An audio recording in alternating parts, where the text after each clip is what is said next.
నిజం చెప్పాలంటే ఈ ప్లేస్ చాలా బాగుంది. లోపల ఏముందో తెలుసా? చూస్తే ఖచ్చితంగా షాక్ అవుతారు. ఇదేంటి, మనం గుహలోకి వచ్చాం. ఇక్కడ చాలామంది కనిపిస్తున్నారు కదా, ఇంతకీ ఏంటి?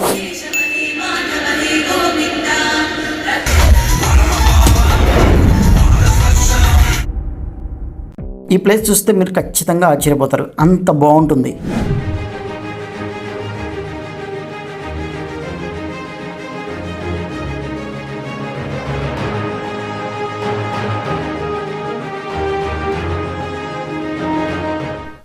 నమస్తే బెంగళూరు, నేను మీ రంజిత్.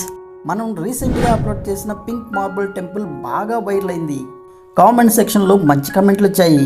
అలాగే బెంగళూరులో ఉన్న మరో ఫేమస్ టెంపుల్ని కూడా చూపించమని అడిగారు. హిందూపూర్ నుంచి సాయి, కుప్పం నుంచి రాజు, వీకోట్ నుంచి భవ్య అడిగారు. మీకోసమే ఈ వీడియో చూసేయండి. ఇక మీకు ఏ టెంపుల్ ఇష్టమో బెంగళూరులో కామెంట్ సెక్షన్లో చెప్పండి, తప్పకుండా చూపిస్తాము.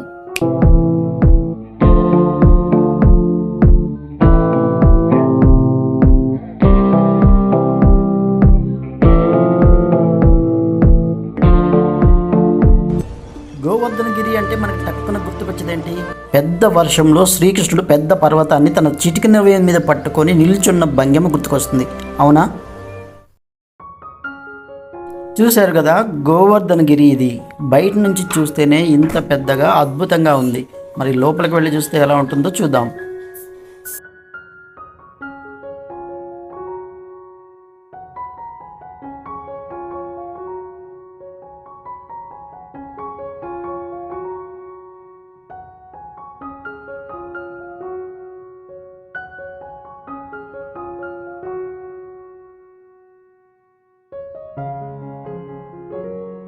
హాయ్, నమస్తే.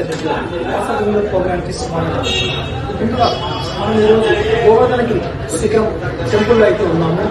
మనం నమస్తే బెంగళూరు ప్రోగ్రామ్ చేయడానికి ముఖ్య కారణం ఏంటి, ఎక్కడెక్కడి నుంచో జల సబ్స్క్రైబర్స్ అనే వాళ్ళు ఉన్నారు. సో వాళ్ళ పిల్లలకు వాళ్ళు కోరిన టెంపుల్లో మనం వాళ్ళ కోసం వీడియోని తీయాలనే ఒక ఇంటెన్షన్తో స్టార్ట్ చేసింది ఈ నమస్తే బెంగళూరు ప్రోగ్రామ్. మనం రీసెంట్గా మన ఛానల్లో అయితే వారాహి ప్రాక్టీస్లో రీసెంట్గా పింక్ మార్బుల్ టెంపుల్ అనేది అప్లోడ్ చేశాను. ఆ వీడియో కమెంట్ సెక్షన్లో చాలామంది అయితే టెంపుల్ని మెన్షన్ చేశారు. ఈ టెంపుల్ని చూడాలి, ఏ టైమింగ్లో ఓపెనింగ్ ఉంటుంది, ఏమేమి ప్రతిదీ కూడా అడిగారు. సో వాళ్ళ కోసం అయితే మనం ఈ వీడియో చేస్తున్నాము. సో మరిన్ని విషయాలు తెలుసుకుందాం. మరింత వెయిట్ చేస్తున్నారు, లోపలికి రండి. చూస్తున్నారు కదా, మొత్తం గృహంలోనే ఉంటుంది, గృహంలోనే వెళ్ళాలి లోపలికి. మనము లోపల ఎవరు ఉంటారని మాత్రం ఆలోచించకండి, భగవాన్ శ్రీకృష్ణుల వారైతే ఉంటారు. ఎందుకంటే ఇది గోవర్ధనగిరి.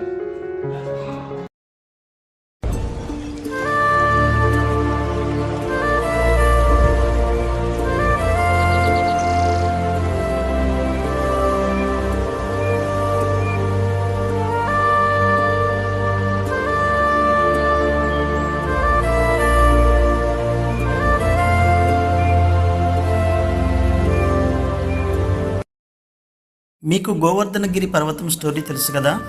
పూర్వం బృందావనంలో దేవతలకు అధిపతి అయిన ఇంద్రుణ్ణి సంతృప్తి పరిచేందుకు ప్రతి ఏటా వైభవంగా పూజలు చేసేవాళ్ళు అప్పటి ప్రజలు. అయితే ఒకసారి కృష్ణుడు ప్రజలతో, మనం గోపాలులం, మనకు జీవనాధారమైన గోవులను పూజించాలి కానీ ఇంద్రుడికి పూజలు ఎందుకు అని అడుగుతాడు. దీంతో ప్రజలు ఇంద్రుడికి బదులుగా గోవులను పూజించడం మొదలు పెడతారు.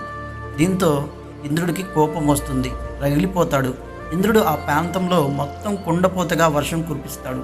అప్పుడు కృష్ణుడు అక్కడ గోవర్ధనగిరి అనే పర్వతాన్ని తన చిటికిన వేలితో పైకి ఎత్తి గోవులను, ప్రజలను, గోవులను అన్నిటినీ రక్షిస్తాడు.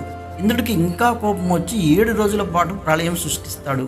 అయినా సరే శ్రీకృష్ణుడు కదలకుండా తన చిటికిన వేలి మీద గోవర్ధనగిరి పర్వతాన్ని ఎత్తి ప్రజలను రక్షిస్తాడు.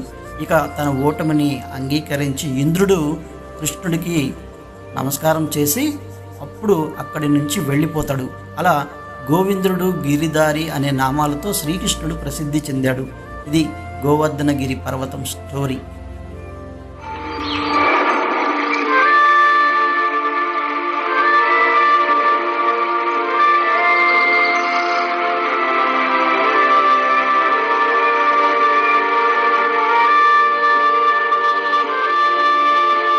చూశారు కదా గోవర్ధనగిరిని. చివరిలో శ్రీకృష్ణుడికి హారతి ఇస్తారు, తప్పకుండా చూడండి.